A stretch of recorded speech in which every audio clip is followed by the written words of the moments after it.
All right, on this episode of Bowks Talking Bouts, very excited to be talking to an individual who's very centric to RIZIN 45, which looms ever closer, the New Year's Eve extravaganza that we all look forward to in mixed martial arts. As I'm ready to talk to former Pride and current RIZIN figurehead Nobuyuki Sakakibara. How are you doing there, Sakakibara-san? Hi, how are you? I'm fine, thank you. Yeah, I just appreciate you making some time. I guess like one of the first questions that, really a lot of people were sending my way because, that first international RIZIN card happened in Azerbaijan, and it seems like a lot of people are also keen about RIZIN maybe going to the US with certain jurisdictions like Colorado and Georgia greenlighting a similar rule set to you guys. Like, what are the international plans for RIZIN in 2024? アゼルバイジャンに初めて我々とすると日本以外の国でやることを今年11月に大会を持ち出して大会をやれたこと、それと我々のその大会も非常に反響も良かったし、アゼルバイジャンの人たちもたくさん見てもらえたし、あとは何よりも我々のチームがそういう海外で大会をやることに対してのスキルというか経験を積めたことっていうのはすごく大きかったです。で、我々はそれこそ積極的に世界中で大会をやろうっていうところまではまだ思ってないけども、いずれにしても2024年もそのアゼルバイジャンと言わず、それこそいつの日か本当にアメリカで近い将来大会を開きたいと思うし、アジアのどこかもあるかもしれないけど、ヨーロッパだったり中東だったりいろんな国々の中に年間1大会か2大会やれたらいいなと思っています。で、いろんなただ我々がその持ち出す大会を持ち出してやるためのパートナーとかそういう人たちと連携したいっていずれにしてもできないんで、そういう人たちとのコミュニケーションを今取っていつにどこでやるかっていうのは2024年考えていきたいと思っています。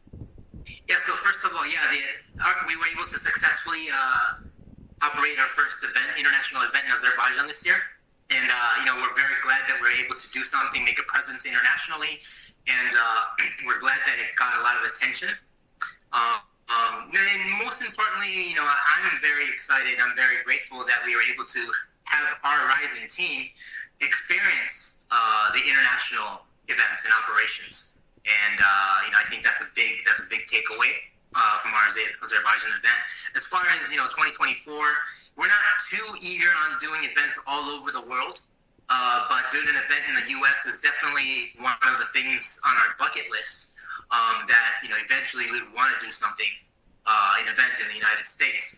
And thanks to being active in Azerbaijan, we do have some opportunities maybe to go to the Middle East or in some other Asian countries and whatnot. So, in 2024, it would be nice to be able to throw in maybe one or two international events outside of what we do over here in Japan. And, we're excited to be able to test things out. And that's where we stand for 2024. Yeah, exciting times for sure. And a very exciting event coming up here, as I alluded to in the introduction. And I love the way you talk about the New Year's Eve card as almost kind of serving as that, Super Bowl, in a sense, that, means of, really satisfying all of the major narratives throughout the calendar year. And, we have, bantamweight and flyweight title fights happening in the main and co-main events, respectively. What are some of the big narratives that you're looking at here in terms of stories that are kind of reaching their crescendo at the end of the year for RIZIN 45 here?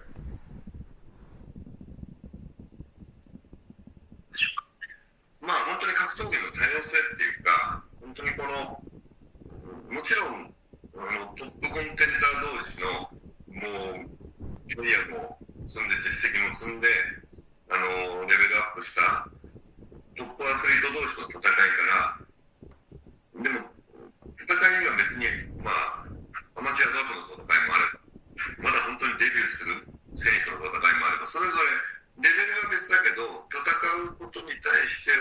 思って見てもらえるものが本当に多種多様に今回マッチアップされてるんで、本当にその逆に確率的にこう勝ち上がったものだけの戦うドラマではなくて、デビューしていく人たちもそれはすごく人生に一度の MMA 初デビュー戦みたいなものっていうのは特別なエモーショナルな思いを持って選手も望むだろうし、それはそれで見る側にも伝わるだろうとか、そういうものがこうまんべんなくじゃないけどいろんなレベルで散りばめられた17試合で、まあ他の UFC を見ててもワンを見ててもベラトルを見てても見えてない風景が格闘技っていう MMA っていうものを通じて世界中のファンには見てもらえるというふうに確信しています。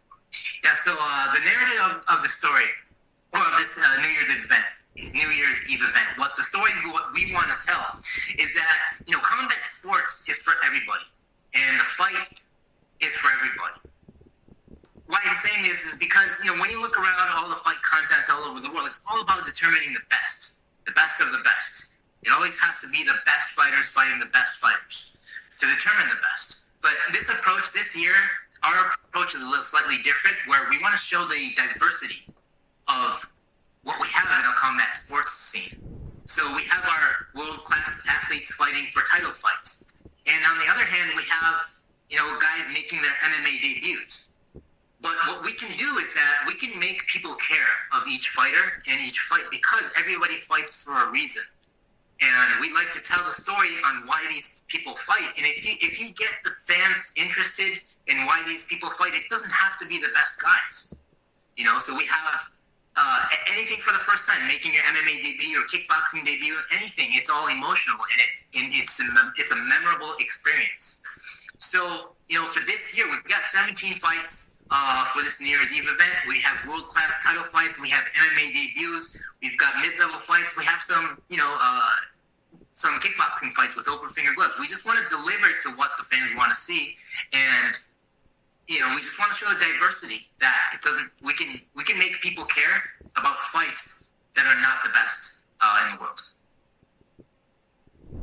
Yeah, I mean, in a certain sense, there is that amalgamation, that certain varied mix that everyone can enjoy, and just, certain fights just really kind of illustrate what RIZIN is in a lot of ways, and as far as it bears kind of similar hallmarks to MMA of yesteryear, but also very forward-thinking in a certain sense. I love the Saika Izawa matchup, just very representative of the present champion, but also the future of the sport in a sense. And Miyu Yamamoto, that Yamamoto name carries so much weight on New Year's Eve cards over the years, so just really love to see that. Can you speak to that sort of confluence of kind of tipping the hat to Japanese MMA of yesteryear, but also being very forward thinking at what the next kind of expression and form of entertainment is? 今社長がおっしゃったようなこのいろんな多様性というものは本当に凝り固まった考えじゃなくて非常に前向きな考え方なので、そこに至るまでどういういきさつでどういうふうにだから結構もうプライドの時代からもずっとやってて、結局格闘技を競技とかスポーツとしてその競技してる姿、起きる事象を見て感動っていうか興奮させるっていう、それはノックアウトシーンみたいな興奮もするし、って驚いたりもするけど、僕らが届けたいのはやっぱりそういう人生かけて戦う選手たちのそこまでの人間ドラマというか、そこのドキュメンタリー的な、そこの本当に彼らの人としての人間ドラマに格闘技っていう競技を通じてみんなに届けてるところがあるので、そこをフューチャーする磨いていくことでいうと、引退すると、デビューすると、タイトルマッチで戦うと、いろんなライバル関係の2人が違うルールで戦う。なんかそこにエモーショナルな、でファンもそこに人間ドラマとして興味を持つようなエッセンスを加えることが一番ファンが見たいものだなっていうのは、プライドの時代からやってくる中で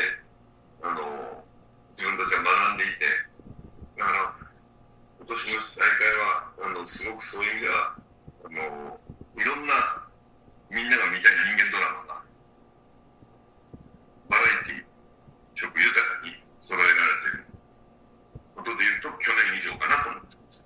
Yeah, so this is something I've learned throughout my experience, even from the Pride days. That what we're doing is that obviously we're creating fight content, and the people get inspired or excited when they see a knockout, when they see something brutal, when they see a finish. That kind of messes, it gives you the emotional rush. But we want to go beyond that, and we really want to show the story behind each fighter, the whole human drama that goes behind one athlete's mind and why they fight. We want to deliver that story, and we've been delivering that human drama through fighting content. So, when you look at promoting fights this way, like you want to add some essence to it, to add what to feature. So, for a fighter, a title fight is very important in a very important moment. MMA debut is a very important moment for a fighter. A retirement is always a very memorable moment for a fighter. And that's what the fans want to relate to. That's what they want to see to get emotional. So, we just want to add, we want to tell the story of each fighter and the reason why they fight. And by adding a few essence to it, like a title fight or some kind of a rivalry or any kind of, maybe we can do a rule change just to make it more interesting so that people would want to care more. So these are the things that we've been, we've learned throughout all of the promoting days in Japan. And that's just kind of how the base of what we work off of. So I think for this year, the lineup just shows it all. We got everything from title fights to MMA debuts to retirements. And, this event kind of shows what Japanese MMA is all about. And, it caters to various people. And we have so many, a variety of fights that mean totally different things. And, that's something that makes us unique from other promotions like the UFC. We'll be able to show you some fights and narratives that the UFC won't show you, or UFC won't show you. So that's the kind of thing that we want to work off of. Yeah, I mean, a lot of personal experience, no doubt, but I also thought it was cool that after the last New Year's Eve event, you were stating how much you learned about, making the storyline from Antonio Inoki and sort of derivative of, that ilk and professional wrestling in general. I thought it was interesting, circa February, you were talking to Japanese media about offering Kota Ibushi a deal to come in and maybe him have some sort of fight with Rizin, like whatever, I guess, became of that dialogue. But in a broader sense, are there any other Japanese pro wrestlers hoping to, compete under the Rizin banner, perhaps even next year, like any dialogue had with any pro wrestlers, perhaps?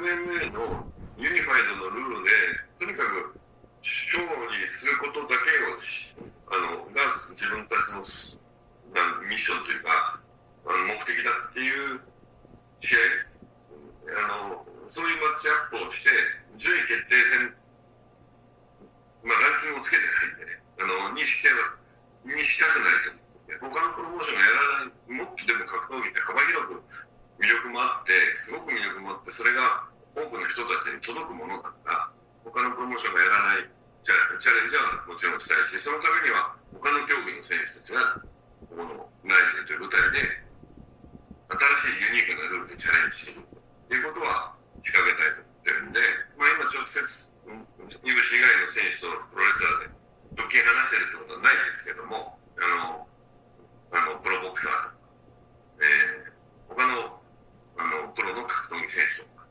とはいろいろ話をしているところはあります。as you mentioned, yeah, we have been in talks with Ibushi, and if something makes sense, we still want to do something with him if it's possible.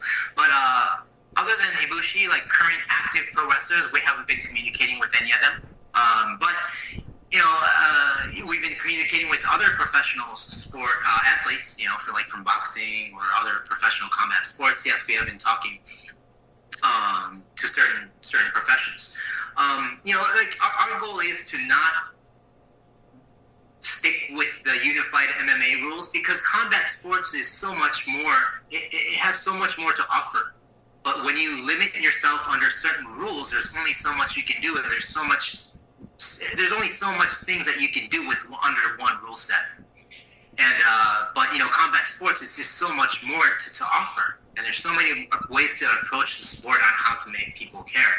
So we're not all about determining number one. We're not about rankings. We're about delivering fights that people care for, and that's not going to change. So that's why we don't have a ranking system as well. But yeah, to answer your question, we're not speaking with anybody like an active pro wrestler, but we are speaking with other professional athletes to continue to do this, continue to challenge on what we do.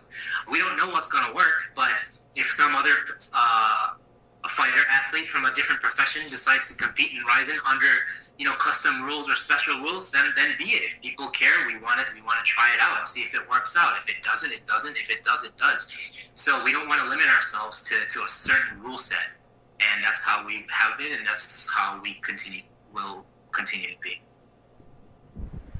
Yeah, I love that, and I think everyone who enjoys RIZIN is united in that sentiment. And I guess one of the things I was curious to ask about, and also another thing that many people were really wanting me to get some insights on, just the PFL and Bellator merger and everything, because it seems like they're very much still wanting to facilitate some cross-promotion between Bellator and RIZIN, at least through 2024, and, get something going there in that sense. But certain question marks after that, potentially. I mean, has there been any, I guess, specific dialogue with Don Davis or anyone from PFL about maybe doing some RIZIN and PFL co-promoting down the line? Is that something that has been discussed outside of like that Bellator and RIZIN co-promotional context that they've kind of okayed, I guess?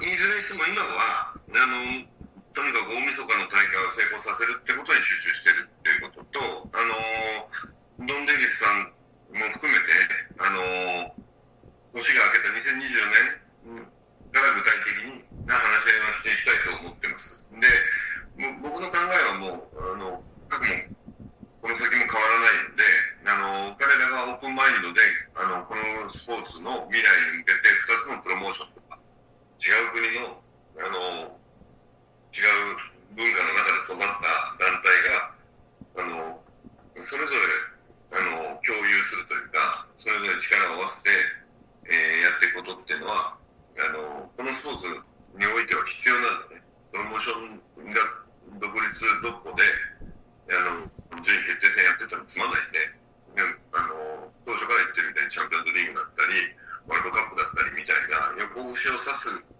ことがこのスポーツがこの産業が進化する上では絶対必要だと思って2015年からスタートしてやってることなんで、常にいろんな団体PFL だろうとベラトールだろうと新体制の人たちとオープンマインドでこのスポーツの未来のためにプラスになることファンが喜ぶことがいっぱいやりたいと思ってますから。Yeah, so as of right now, we're solely focused on the New Year's Eve event. So we want to focus on that. That's our main thing right now. But starting 2024, yeah, we'd like to sit down and just kind of discuss with Don and PFL and see what we can come up with. Our ways of thinking and approaching the sport has always been the same. We want to keep an open mind, and the reason why Sakakibara we started RIZIN is because that we think that the sport can do better. There's so much more potential of growing, and I've always said that MMA should be more like a Champions League. All promotions should work together to determine the best.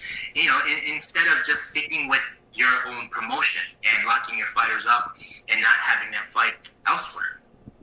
So that's been my concept throughout the time, and I've always been open about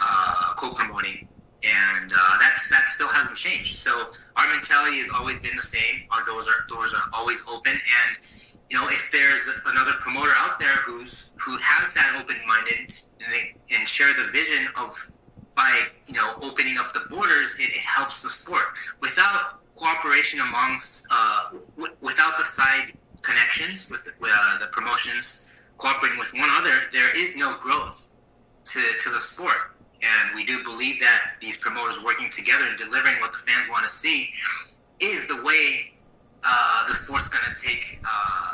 We're going to take our sport to the next level. So that's always been our mentality.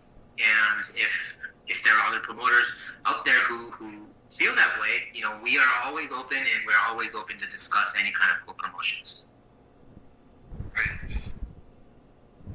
Yeah, for sure. And then just, going back to the show, just with New Year's Eve being such a massive tradition for combat sports out there, and just a huge night of, viewership overall and whatnot, just like what it can draw internationally, really. I mean, like, what's an idea for, I guess, like, projected overall viewership for RIZIN 45? Like, is there an idea of what would be, I guess, considered a good night, just in that context of it being such, like, a huge ratings draw, mixed martial arts on that night over the years? Sorry, Dylan, he had to jump out again. He had to make this one call before 4 o'clock, so it's 3:55 right now, so he's making that call. Sorry. Oh, no worries. It's I was gonna say we're probably getting close to the end of the time anyway. I was gonna say, does he have another commitment? I don't want to encroach upon anything or anything like that. He's got one more. He's got several things after that. So, but yeah, well, he'll come back in 2 minutes, and then we'll finish up, and then I guess that we'll have to call that. Yeah, no worries. I'll probably just give him the floor and see if there's anything he wants to add as a parting thought, just that sort of thing. Yep. So what was the question again? Sorry, I'll translate it so you can just jump straight into it. I guess I was just asking, what would kind of represent, a good, viewership metric? Is there a projected overall viewership for RIZIN 45, just because, New Year's Eve, there's such huge, cards and stuff like that, and just in terms of, the television viewership it generates and some of the viewership metrics, I guess? Gotcha. Well, I mean, this is not an answer, but we're not going to do terrestrial television, so we don't really get ratings. All of our content in Japan is going to be pay-per-view. So, okay, because I was wondering about that. Yeah. Yeah, so we've been, we've moved to the pay-per-view business. We haven't been on terrestrial television since June of last year. So we don't really deal with ratings anymore. It's more how many pay-per-view buys. Just for information, the match between Tenshin and Takeru, it did 500,000 pay-per-view buys in Japan only. So, that's just a reference. I'm not quite sure how much we're predicting for this New Year's Eve, but hopefully we do good. The tickets are already sold out. Well, not sold out yet, but very few tickets left. So I've heard that we only have stand seats left. So the tickets are going to be sold. It's going to be bigger attendance than last year and bigger pay-per-view sales than last year. That's as far as I know.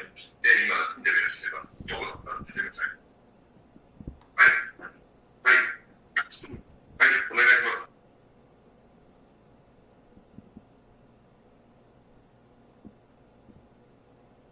今年の大晦日、いろんな素晴らしいラインナップなんですけれども、今年はどれだけ注目されているのかっていうのを、数字で説明してもらえるかと。去年のベラトール VS ライジンの、大会よりも、ペーパービューの予約だけで言うと、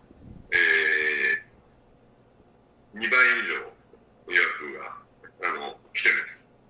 で、去年もすごい反響だったんだけど、現状の中で先行予約で各配信プラットフォームでの数字でいうと、昨年の先行予約前売り分の2倍の数が来てるということと、チケットだけでいうと、もう本当に席があとちょっと残ってるだけで、もう去年のベラトールの同時期よりもはるかにチケットのセールスも好調で、去年ももうほぼソールドアウトの状態だったんだけど、今年でいうと今週中クリスマスかクリスマス明けぐらいにはもう完全ソールドアウトしちゃうぐらいのペースで来てる。だから去年以上の手応えというか、数字でいうと確実に数字が伸びてる。So, we had a great presence and showing reaction when we announced our fights last year, with the Bellator and RIZIN press conference. This year, our pre-sales for pay-per-view are doubled than what we were at last year. And ticket sales, we sold out eventually last year, but I think we're going to sell out sooner for this year. By Christmas, after Christmas, we should be sold out, and we'll have no tickets left by then. So in terms of just speaking numbers, we're doing much better than last year. So that's how much we've grown, and this is how much our New Year's Eve event is drawing attention. Yeah, well, I love hearing that, and I'm sure there's a ton of questions I could ask you, Sakakibara, but I want to be respectful of your time and busy schedule, so just giving you the floor here, I'm curious if you have a final parting thought you'd like to add as we're kind of wrapping things up here, though. もう時間がないので、最後に社長の方からリスナーとか読む人にメッセージどうぞ。本当に格闘技の魅力、UFC とかを本当に愛してる、信仰してるファンの人たちにもぜひライジンもう一度見てもらいたいと思ってます。またそのライジンの世界観もそのプロダクションというか会場の作りもね、ライブエンターテインメントとして完成度の高いものができていると思いますし、あとはそれぞれタイトルマッチ以外のデビュー戦なんかも UFC の中でデビュー戦がいきなりシーズンピークで行われることはないと思うけど、やっぱりデビュー戦にはデビュー戦で人生かけて出てくるドラマがある。そういうドラマも含めてアメリカの北米のファンもカナダのファンも一度見てみようと思ってもらえたら幸いです。Yeah, so I'd like to use this platform to, please ask the MMA fans, the UFC fans, to, if you haven't tried RIZIN out, we would really want you to give it a try. We have a polished product, and we are very confident in, from the production to the show aspect. The live event experience is always great, but we can deliver a different joy of a level of excitement than what you're used to. So, if you haven't checked this out yet, we would definitely like to, to just give it a try. Obviously, we have our good fights, we have our highly competitive fights, and we have MMA debut fights. You don't get to see that in the UFC. You never get to see anyone making their MMA debut in the UFC in a big tentpole show. But we've got a ton of those, and these guys may be making their MMA debut, but they are putting everything in. They're going all into this MMA debut fight. So there's a lot of human drama there. There's a lot of narratives. There's a lot of things to enjoy on what we do and how we present our show. So I would really want to ask you to just give it a try and see what you think. Yeah, I mean, as someone who makes it, point to check it out every single year and have been doing so since RIZIN got rolling. I mean, I was doing it with pride before, but we're keeping it to just the localized tradition of RIZIN. It's always a fun time in Saitama Super Arena, and just really appreciate both of you for making the time to talk a bit ahead of that. So thanks so much for the great insights, and looking forward to checking out the event, and also you guys both have a good rest of your day as well. Thank you very much. Thank you, Dylan.